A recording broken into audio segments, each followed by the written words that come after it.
Hey guys, welcome back to Kranti English YouTube channel.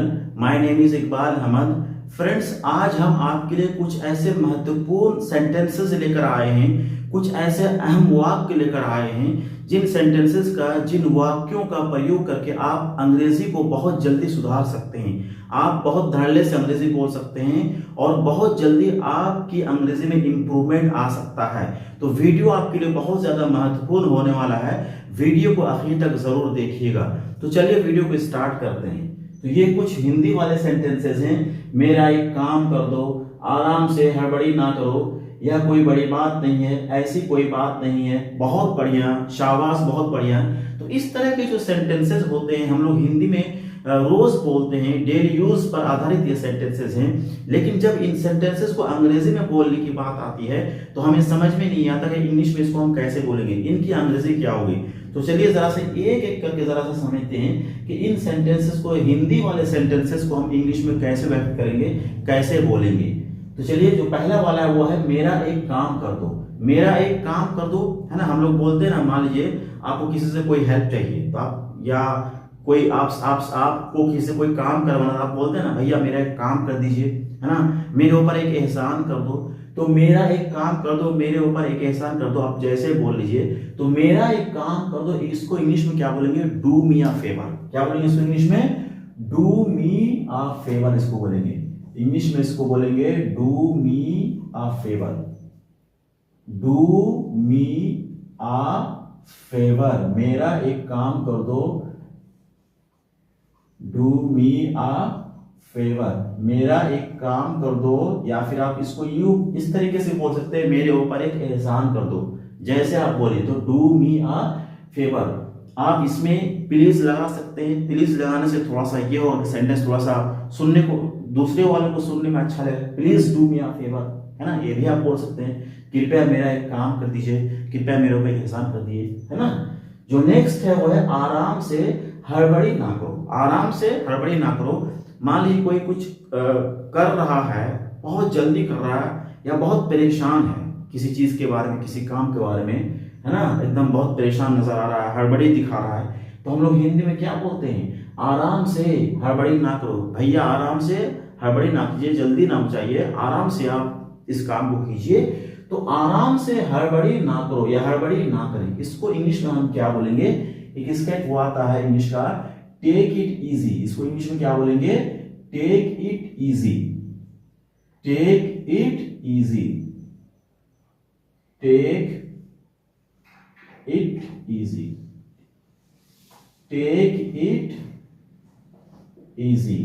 जो next है वो है यह कोई बड़ी बात नहीं है, या ये कोई बड़ी बात नहीं है।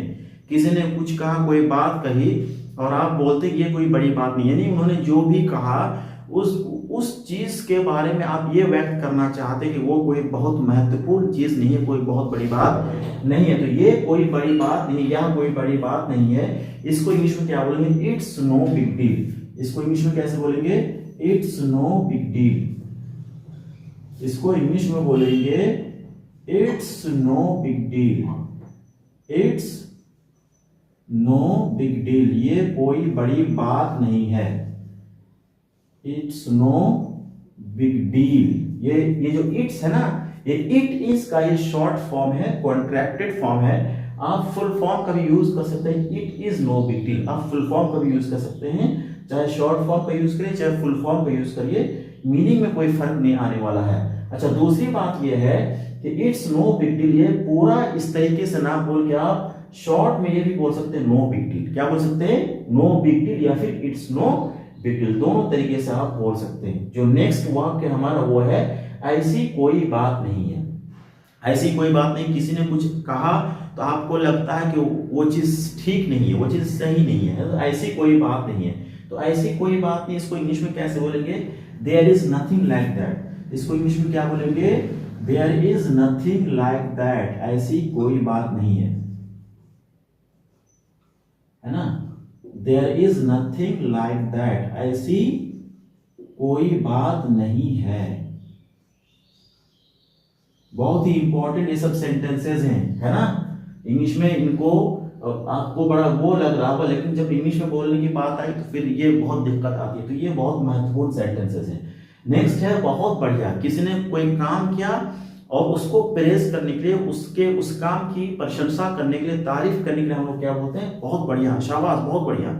तो बहुत बढ़िया है ना, किसी ने कोई अच्छा काम कर दिया, उसको आप तारीफ करना है, बहुत बढ़िया, बहुत बढ़िया भैया, बहुत अच्छा काम किया।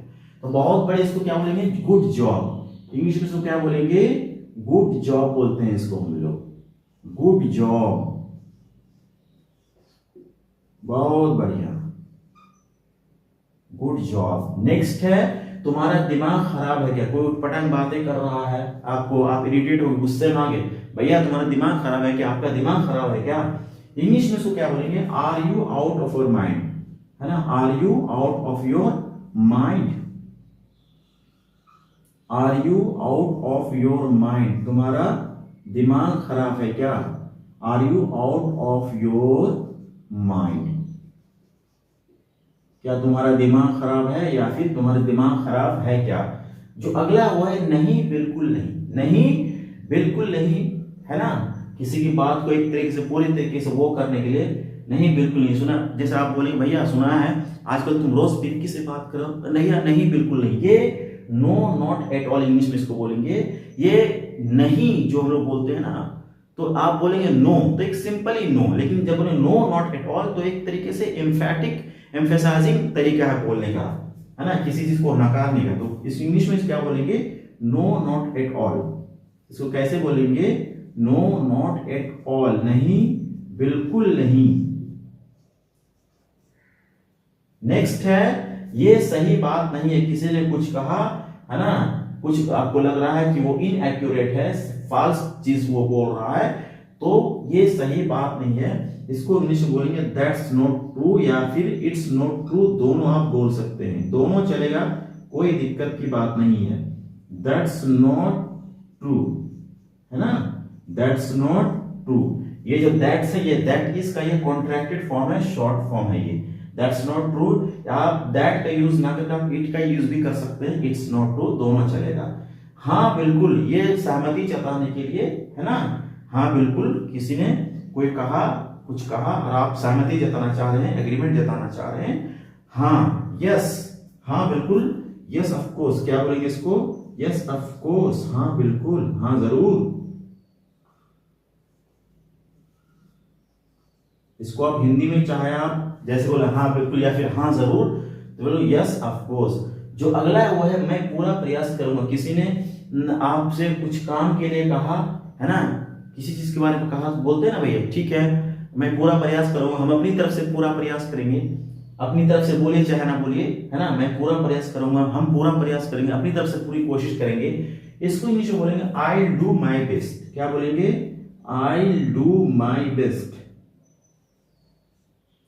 I do my best, I do my best, मैं पूरा प्रयास करूंगा। ये जो आई है ये आई विल या फिर आई शैल का ये शॉर्ट फॉर्म है। ये तो यहां आप जो मान लीजिए आई शैल का शॉर्ट मानी चाहे आई विल का मानी, क्योंकि आई के साथ बेसिकली तो शैल का यूज होता है, लेकिन विल का यूज भी मॉडर्न इंग्लिश में बहुत ज्यादा हो रहा है। तो आई डू माय बेस्ट। तो उम्मीद करते हैं स्पोकन इंग्लिश पर आधारित ये वीडियो आपको बहुत ज्यादा पसंद आया होगा। अगर वीडियो पसंद आया तो प्लीज लाइक, शेयर और सब्सक्राइब जरूर कीजिएगा। Thank you very much, good bye.